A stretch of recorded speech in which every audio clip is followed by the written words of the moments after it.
This is lecture 2 in the O'Brien lectures, and you'll see I have 6 points here. That seems like a lot of points. The first one of which is story and happening truth, which is a crucial issue for the text and for us. O'Brien sets out 2 different kinds of truths amongst many. I mean, these are, when you're faced with 2 and you think, oh, that's a binary, it's like, they may be set in opposition to each other, maybe, but don't assume that there are just 2. Anyway, these 2 are particularly helpful for us in this course, and they will be helpful going onwards. That's why I put O'Brien up so early instead of, say, setting things up chronologically. And the word truth gets a lot of use in these discussions of O'Brien, to the extent that it may sort of start sounding meaningless in our heads, which is why I would recommend, listen to the lecture, take notes, let it go, put it aside, put the ideas aside for a day, 2 days, and then come back and look at it again and go, what was that again? Okay. So on pages 67 to 68, O'Brien I'm going back to these are his formulations about war stories. He says, in any war story, but especially a true one, it's difficult to separate what happened from what seemed to happen. What seems to happen becomes its own happening and has to be told that way. The angles of vision are skewed. So we can distinguish then between story truth and happening truth. The first sense is that the first idea makes sense in terms of the story. That is, it tries to get across the feeling of what occurred. So you're trying to get across, like, I felt this, I want you to feel that. Which is what the Romantics would have called, a famous Romantic, Wordsworth, would have called emotion recollected in tranquility. It is, in other words, the story of the truth, right? But it may be a lie.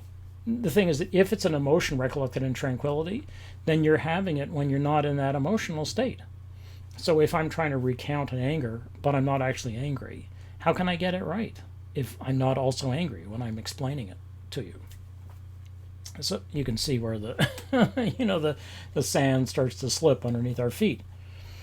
The second thing, which is happening truth, is an attempt to get what actually happened.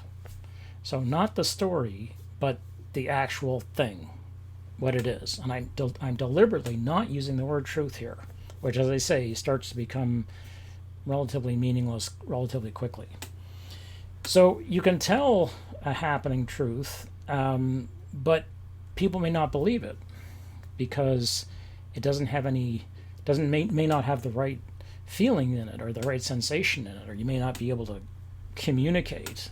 The happening truth may be very banal sounding, and then she slipped.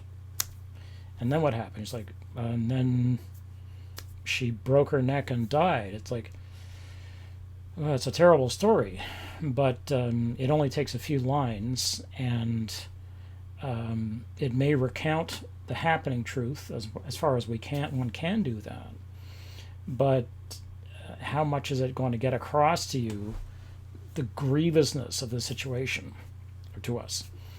And he says on page 68, and then afterward, when you go to tell about it, there's always that surreal seemingness which makes the story seem untrue, but which in fact represents the hard and exact truth as it seemed.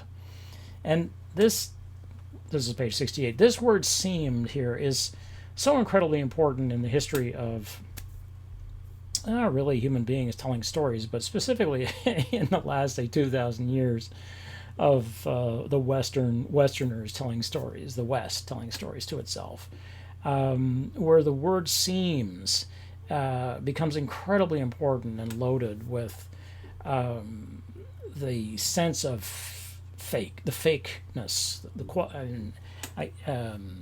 because there's, in some constructions, there's the world of reality, capital R, capital R reality, and the world of appearance, capital A.